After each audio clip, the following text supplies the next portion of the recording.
उनके जो पढ़ने के अधिकार है उनको छीनने का काम किया है, ये इसको हम लोग स्वीकार नहीं करेंगे। मैंने आज इनका पूरा मामला सुन लिया, मैं इनको समर्थन करने के लिए आया हूँ। बहुत जल्द हम एक बड़ा आंदोलन, मुख्यमंत्री आवास का घेराव जो है या यहाँ जिला अधिकारी आवास का, हम चर्चा कर लेंगे और वो करेंगे, क्योंकि ज़्यादा दिन तक हम सुरेश भाई को उनकी टीम को यहाँ परेशान नहीं होने देंगे। और हम लोग हमारा क्या फायदा अगर ये यहाँ परेशान थे, तो काम आंदोलन का हमारा है ना। ये तो एक अध्यापक है, इनका काम है बच्चों को पढ़ा लिखा के आगे बढ़ाना। ये अपना काम करे तो बेफालतू में इनको झूठे मुकदमे फंसा दिए। जब देखो राष्ट्रों का झूठा मुकदमा बाद में उसको वापस लेना पड़ा, और फिर एक और ये उल्टा जो झूठा मुकदमा करके इसको कब वापस लेंगे। तो मुझे ऐसा लगता है ना, अगर ऐसे सरकार नहीं मांगी तो फिर मजबूत आंदोलन करना पड़ेगा। तो लगता है कि सरकार ये की मंशा क्या है? मान जाएगी। देखो ऐसा है ना, वो सरकार चेक करती है आंदोलन में कितना दम है। सरकार ये भी चेक करती है कौन कौन समर्थन कर रहा है। अब तक हम लोग नहीं आए थे ना, तो सरकार को लग रहा था तो अकेला है सुरेश, यहाँ के लोकल के लोग हैं। अब हमारी ताकत भी सरकार जानती है। अब गुंडागर्दी करेगी सरकार तो फिर लड़ेगी। सरकार 3 राज्यों में बन गई है सर, और इतना कुछ होने के बावजूद भी परेशान है लोग, लेकिन फिर भी सच ये है कि विपक्ष के बिखराव की वजह से बनी है। जो दूसरे दल हैं, स्थापित दल, वो किसी को अवसर नहीं देना चाहते। उनका खामियाजा जो है वो भुगतना पड़ेगा। वो चाहते हैं कि उन्हीं की बनती रहे, उन्हीं की बनती रहे। वो पहले से उनको अवसर मिले हैं, उनकी पहले से स्टेटों में सरकारें क्या कर लिया उन्होंने। उनकी सरकार के विरोध में तो इनकी सरकारें आई हैं, भाजपा की सरकार, उसकी सरकारें। तो मैं आपको सच कह रहा हूँ, हमने प्रयास किए थे कि मिलकर चुनाव लड़ा जाए, लेकिन उनको लगा किसी नया व्यक्ति को मौका नहीं देना चाहिए, वरना उनको नुकसान होगा। अब ये जनता गुलाम नहीं है और किसी के उस पर नहीं बैठेगी, किसी के इंतजार में क्यों करेगा।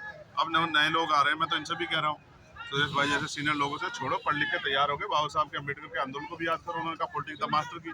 तो राजनीतिक सत्ता पे काबिज करो। 18% वोट आया है हरियाणा में, थोड़ी सी और मेहनत कर लो, इसको 20-25% कर लो, बाकी जिम्मेदार लोगों को टिकट देंगे, 30-32-33% वोट हमें पड़ेगा, जीत जाएंगे। काहे को चक्कर पड़ना, तो उसके लिए मेहनत की जरूरत है। अभी ये नौकरी को ज्यादा अच्छा मान रहे हैं, अभी ये राजनीतिक शक्ति को नहीं समझ रहे।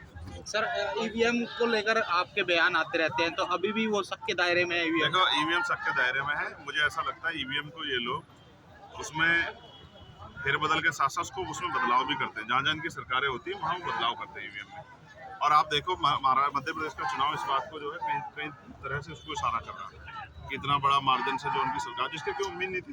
तो मुझे ऐसा लगता है सरकार में दुरुपयोग भी हो रहा है। इसके लिए फेयर इलेक्शन कराना इलेक्शन कमीशन की जिम्मेदारी। फेयर इलेक्शन हो, फ्री इलेक्शन हो। अभी ये कोई गुलाम भारत थोड़ा ही है, कोई किसी के बूथ पेटी लूट लेगा, कोई किसी को वोट डाल देगा, पीटेंगे, जनता पीट देगी उसको, तो ऐसा करेंगे। क्या चेतावनी? तो मेरा ये कहना है कि जैसे वीवीपैट लगी थी, तो पूरी वीवीपैट की गिनती इसके साथ होनी चाहिए। समय ज़्यादा लग जाए लेकिन जन भावनाओं के साथ खिलवाड़। इसलिए मैं तो ये कह रहा हूँ, चेतावनी नहीं भाई, क्या चेतावनी देंगे सरकार? नहीं, हम तो संवैधानिक देके चलेंगे। मामले को दे दी ना, दे देगी, क्या तो ठीक हो जाए, बड़ा ठीक करने पड़ेगा। ठीक है, अभी तो किसान थे, हेलीकॉप्टर नहीं कर रहा था। अब ये किसान का, मेरे नौजवान, दलित, पिछड़े, गरीब सब इकट्ठे हो जाएंगे, फिर कुछ उतरेगा नहीं ना कुछ चढ़ेगा। गैंगस्टर का पूरा वार देखा जा रहा है करनी सेना के। देख लो, इनकी सरकारों में ही हो रहा है। सरकार भी नहीं बनी, देखो क्या हुआ, आम लोगों को गोलियां लगने लगी, और ये भी नहीं पता यहाँ पड़े किस चलते किसको गोल लग जाए। तो अब आप सोच लो कि सरकार में गुंडा तंत्र बहुत मजबूत हो जाता है, सत्ता का संरक्षण मिल जाता है।